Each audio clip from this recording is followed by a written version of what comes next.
everyone. Welcome back to Blind Intelligence. We have another guest from New York. His name is Daniel Villegas. Say hello to everyone.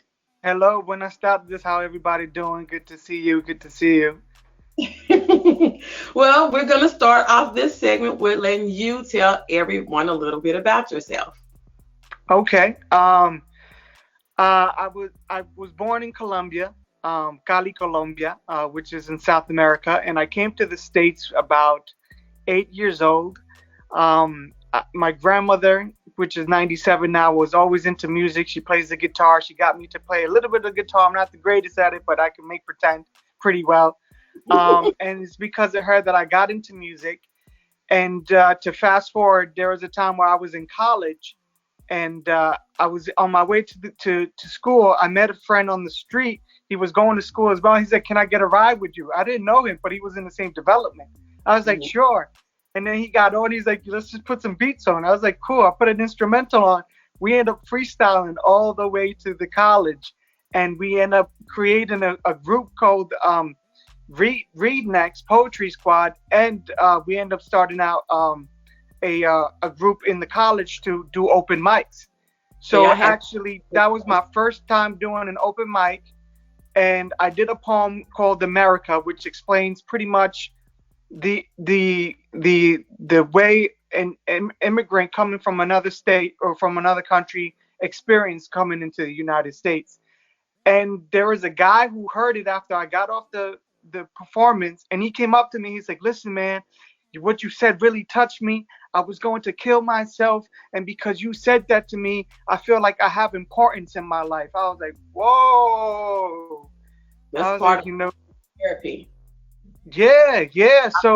Seriously, that's part of music therapy. So after I heard that, I was like, "You know what? I think this stuff that I'm doing is bigger than me." I was like, "This is so much bigger than me." At first, it was just me expressing my views and my understandings. But when he said that to me, I was like, "Wow, I'm actually helping people. I'm being of service because I'm reflecting people who I am and helping them find more of themselves and to be okay with them being themselves." So that's how I got into music and poetry. Okay. Music and poetry. You don't think that music and poetry is one and the same?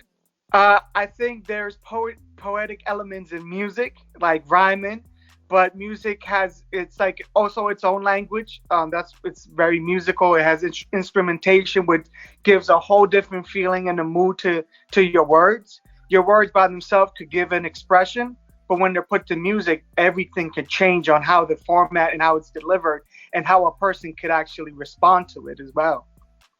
I can tell that you're an artsy person. What else do you do for a hobby? Uh, as a young kid, I was very into Michael Jordan, so I got into playing basketball. Though I'm not that tall. I'm like 5'5". I learned how to hang in the air for a little bit, just like Michael. So I play a lot of basketball. That keeps my mind sane as well. And like I said, I play conga, so I'm a drummer as well. So I'll play to like salsa songs, or I'll like remix songs by playing salsa beats to the songs. And I like to meditate as well. Like I'll sit and meditate sometimes just to center myself to see what is it that I'm really feeling inside. And take walks at times when I can. Okay. Tell me about your latest project. The latest project that I'm doing, well, I just released a single called Time Travel. And that is actually it's a little different from the music that I actually make. Like I said, I've started off doing just spoken word poetry. Then I got into rhyming. So this one has like some grungy guitars, some violins, some instrumentation. So it's a little different. It's in Spanish and English. I'm really happy with the way I it came like out. that. Yeah, I got it mixed and mastered by a really good engineer, so the quality sounds really good. So that's one of my biggest projects. Is now out on all platforms: Spotify, Apple Music, Deezer, YouTube, all that good stuff. Once again, that's Time Travel, and you look up Daniel Villegas. Um, and in the process, I'm working on two things. One is a book that should be out within 2 years. It's going to be a composition of 30 poems from 20 years of experience. So that's a big thing that I'm working on. That's in the back burner. 20 years of experience in the music industry or 20 Of years of of write experience? of writing and of writing and living life. Okay. So that's what I've been. That's where like everything's coming from. That idea. And then the biggest project that I'm doing is a 15 track solo album that I should have done hopefully by January. Are you got Um, collaborations? huh? Any collaborations? Yeah, I have a few. I'm having like for one song, it's a house track. I'm having a really great singer from that just moved actually where I live now in Warwick, New York. He's a phenomenal singer. He sings like very soul music. So I What's have a collab with him. Not many people like really noticeable. his name? Oh, his name is Brian Colazzo. He goes by Bisky, Bski. He's also found on Spotify and stuff like that. Really great. Like just like he's like a Latino Okay. Timberlake, like a Latino Timberlake. He sounds almost like him, but with the Latino flavor. Okay. Um, so I'm doing that. The music on it, it's gonna be like there's some reggaeton in there, so that has that. There's some regular hip hop in there. There's a little bit of rock hip hop in there. There's a couple of poems out on there in spoken word. So I wanted to be still true to just also being able to express just the spoken word without music to give people that reflection of just hearing just the words and seeing what the words would do to a person. Okay. Well, when I interview artists, sometimes I tell them or ask them to describe their genre. Because when I say, tell me a little bit about yourself, they'll tell me all these little bits and pieces of I take from this and I take from that and I make it this. So, what would you describe as your genre? That is so difficult with what I've been experimenting with. I first started with just spoken word, right? Just poetry. But then I got into hip hop. So then I started doing hip hop and spoken word together. But this album is so eclectic that I have drum and bass in there. I have reggae. I have hip hop. I have all the things that I love to listen to, but not always have I found the positive messages behind the style of music that I was listening to. So I was like, you know what? I'm just going to put really great lyrics right from my heart, speak what I've experienced, and have really great music behind it. And I was able to find a producer. The kid is a young kid. He's like 20, in his 20s, I think, late 20s. He's a Jewish kid. I met him through a post that I put about doing a reggaeton track with somebody. The Look, guy look, called me up. He was look, like, give him listen, a plug now. Look, give him a plug now and give his yeah, name. his name is Will Urbane. And he's like, he does like rock and hip hop as well. And he was like, listen, I don't know anything about reggaeton, but I would love to do a song. I was like, let's do it. So I went in the studio with him. I helped him with making the beat. Of course, the engineer did all the music of it. I just gave the ideas. And because of that, I found the producer who started making the beats that I'm making for the album. And I just like how definitive he was with his attention to detail. He would like I would sit there and I'd be like, I would just beatbox him the idea. I was like, can you do a beat like, and he's like, oh yeah, I could do that. And he'll start clicking away, click, click, click, click, click, and then he made the beat. I was like, okay, here we go. So that's how our relationship began, and I started getting into reggaeton again. Okay. Well, I wrote a blog today, and it's talking about whether you're an asset or a liability as an Mm. artist. Now, I want you to tell me your assets and things that you have found that have been a liability that you have corrected to make assets. Okay, wow, that's a great question. Assets. I think my experience for what I've gone through. At one point, like 10 years ago, I got Lyme disease. I got bit by a tick, and it took out a lot of my neurology. I had difficulty breathing, talking, thinking.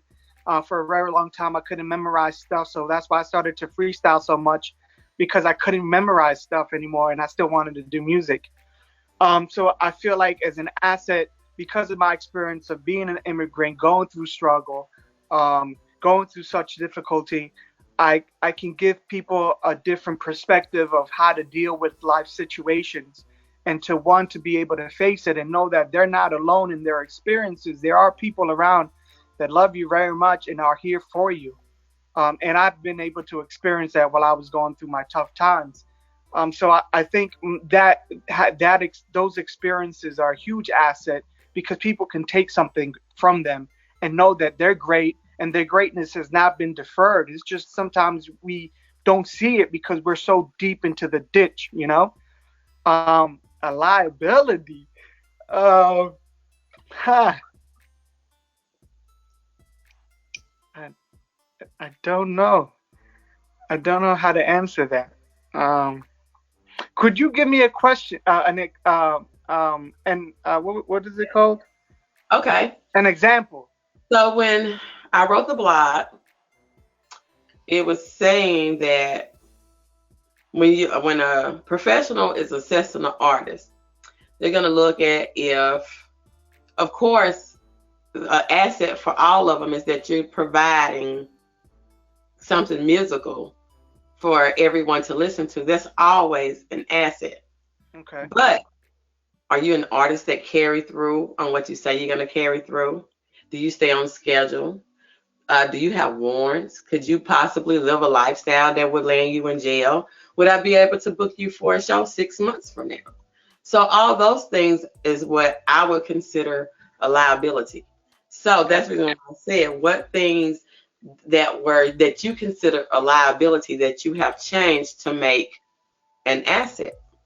And you gave me an example because you said you started to freestyle, and I'm assuming record your freestyle to be able to still be able to put music out because you couldn't remember. So you couldn't remember your lyrics is a liability, but because you recorded it and you worked hard on it, it became an asset. Ah, gotcha. Okay, gotcha.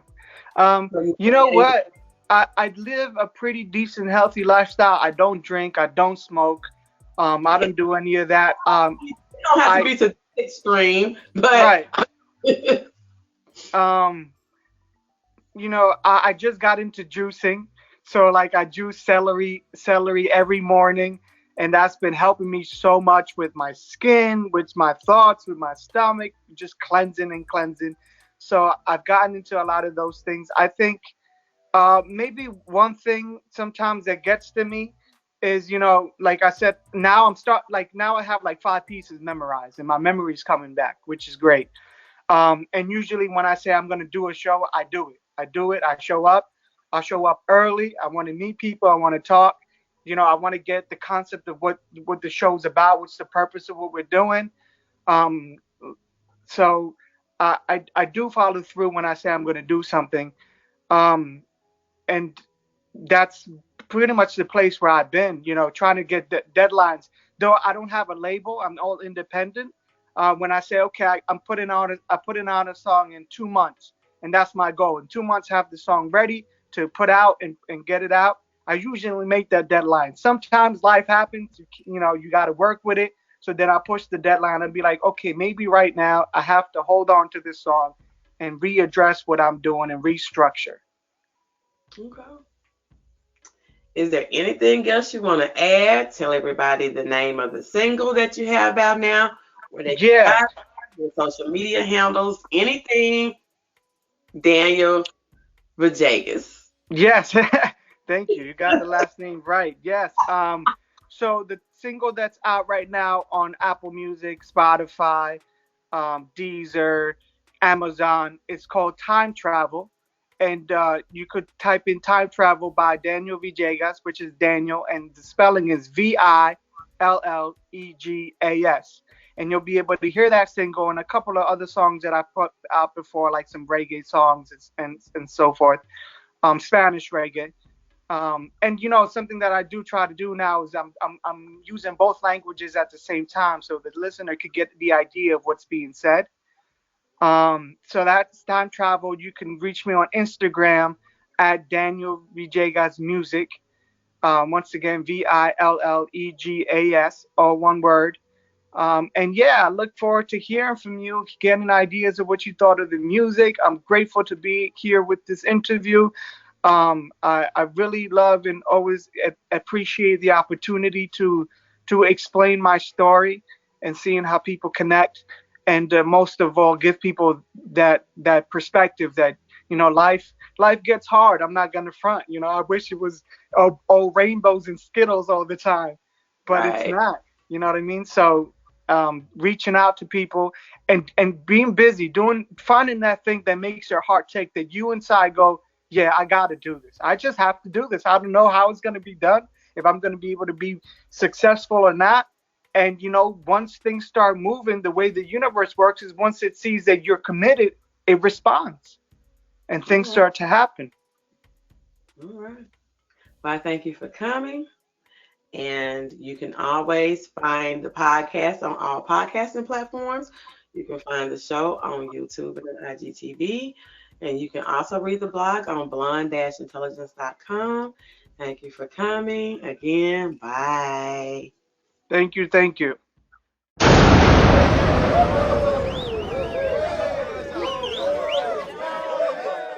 What does every artist need? Press, press, press, and more press. Music reviews, interviews, blog articles, press releases, the Blonde Intelligence video show, the Blonde Intelligence podcast, the Blonde Intelligence blog, Blonde Intelligence music reviews. Available on Pandora, Amazon Music, Apple, YouTube, and more. Social media blasts, build your EPK, expand your fan base, links to your press. For more information, visit blonde-intelligence.com.